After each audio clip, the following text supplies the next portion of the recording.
So which one are you doing now? We're going to do this one. Okay, so how do you do that?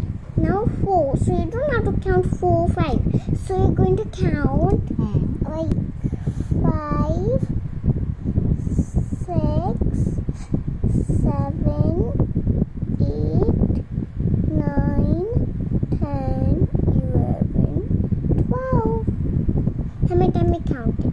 So let's count 1, 2, 3, 4, 5, 6, 7, 8. So you're going to write it. So 8 plus 4 is? 8 plus 4 is 12. Very good. We write 8.